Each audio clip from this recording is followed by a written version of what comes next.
Salam jumpa Bapak Ibu trader sekalian, Stock Technician di sini. Hari ini kita ada di tanggal 4 Juli 2023. Apa kabar hari ini?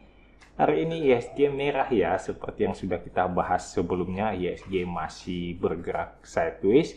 Sementara kalau kita lihat ada di sini nih, kalau besok masih merah lagi, kayaknya saham-saham yang blue chip yang kita kumpulin saat IHSG ada di sini, saatnya untuk dipanen gitu, untuk dijual, profit taking sebelum dia kembali ke harga pembelian kita ya. Jadi kalau kita lihat IHSG nanti kembali hijau, berarti kita masih mungkin untuk mendapatkan cuan yang lebih bagus.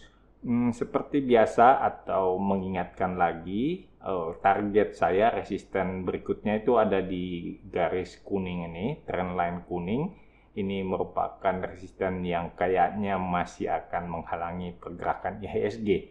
Kalau IHSG kembali hijau, berarti kita kembali ke area support. Seperti yang teman-teman tahu, saya menganggap area kotak hijau ini sebagai support kuat untuk IHSG yang telah terbukti beberapa kali sanggup menahan pergerakan IHSG.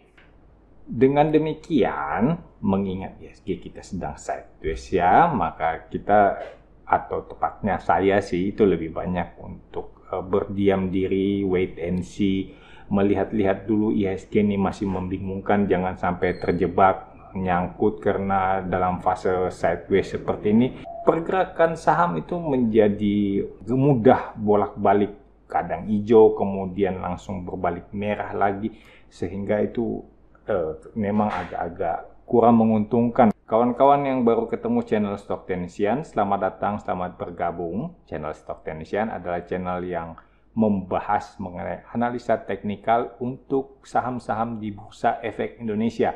Sehingga teman-teman yang tertarik dengan analisa teknikal, khususnya untuk trading saham di Bursa Efek Indonesia, Anda sudah berada di channel yang tepat. Langsung saja subscribe dan nggak perlu di-share ya. Ingatin lagi, boleh di-subscribe tapi jangan di-share. Kalau cuan, ya cuan untuk kita sendiri. Kalau rugi, ruginya juga kita sendiri. Nggak usah kasih tahu orang-orang kalau kita lagi cuan ya. Tapi kalau rugi, kasih tahu aja. Karena siapa tahu bisa mengurangi beban utang gitu ya. Kalau cuan ya jangan dikasih tahu, nanti banyak yang minjem duit gitu. Nah teman-teman, dalam channel ini kita senantiasa melakukan analisa untuk saham-saham pilihan. Jadi teman-teman bisa juga memberikan usulan saham apa yang akan kita bahas berikutnya dengan cara menuliskan di kolom komentar. Pertama kita akan lihat saham Pewon. Saham Pewon ini pernah kita bahas di tanggal 26 Mei.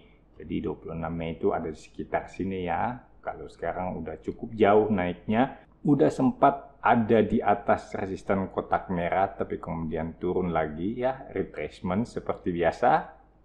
Sekarang dia sudah kembali naik.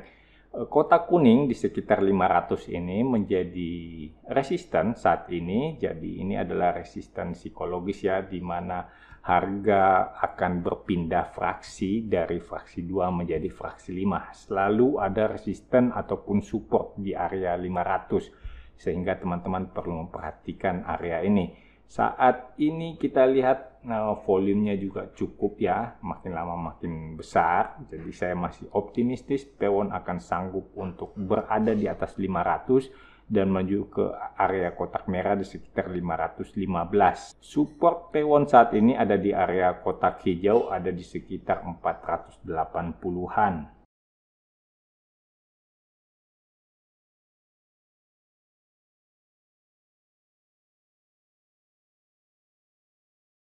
Berikutnya saya punya TOWR. TOWR ini pernah kita bahas tanggal 14 Juni. Jadi ada di pertengahan bulan Juni ini ya, di pertengahan sekitar 2 minggu yang lalu.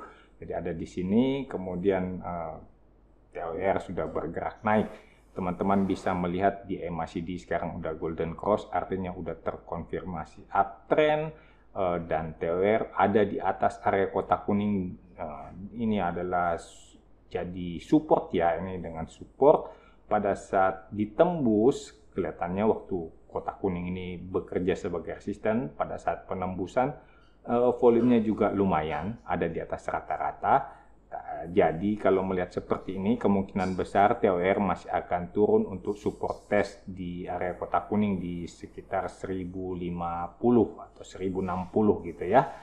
Resisten TOR ada di area kotak merah di 1125, kelihatannya cukup jauh ya. Ini lumayan ini kalau diikuti, semoga bisa dapat di sekitar area kotak kuning, sekitar support. Sedangkan kalau TOR turun di bawah kotak kuning, maka support yang terlihat itu ada di area kotak hijau di sekitar 1030.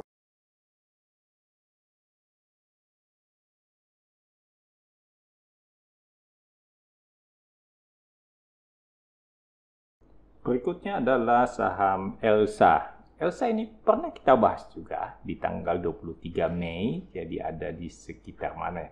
Di sekitar sini ya, di sini. Kemudian Elsa-nya sempat naik, walau kemudian turun lagi waktu ada pembagian dividen. Tapi ternyata ini turunnya bukan karena tren, tapi karena ini ada penyesuaian aja ya. Ada adjustment setelah pembagian dividen. Terbukti Elsa kemudian naik. Jadi yang tadinya udah dapat dividen, sekarang udah kembali ke harga sebelum pembagian dividen. Ya lumayan lah, udah cuan beberapa kali ya. Nah, teman-teman bisa melihat Elsa dalam tren naik. Target selanjutnya ada di resisten kotak merah di 350-an. Sedangkan area kotak kuning yang saat ini kelihatannya sedang diuji, saat ini masih bekerja sebagai resisten ya, ada di 340-an. Dan support ini ada di sekitar 326. Jadi, area kotak kuning ini masih saya anggap sebagai resisten karena kayaknya belum tertembus ya, walaupun hari ini kita lihat volumenya ada di atas rata-rata saat terjadi penembusan, tetapi saya melihat ada upper shadow yang cukup panjang yang selalu saya curigai sebagai kekuatan penjual yang menekan harga turun. Suatu pertanda buat saya bahwa Elsa kemungkinan masih akan bisa didapatkan di harga yang lebih bagus, harga yang lebih miring gitu ya. Mungkin saya masih akan menunggu Elsa kembali ke sekitar atau ke bawah sedikit dari area kotak kuning untuk melakukan pembelian.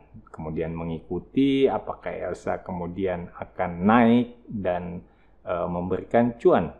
Tetapi kalau ternyata Elsa malah bergerak naik, saya akan melakukan pembelian pada saat Elsa menembus angka 350, menembus area resisten kotak merah ya. Jadi buy on breakout. Saya kira untuk hari ini cukup sampai di sini pembahasan kita. Jadi memang kalau kita sedang mengikuti tren itu, sahamnya nggak akan jauh-jauh dari itu.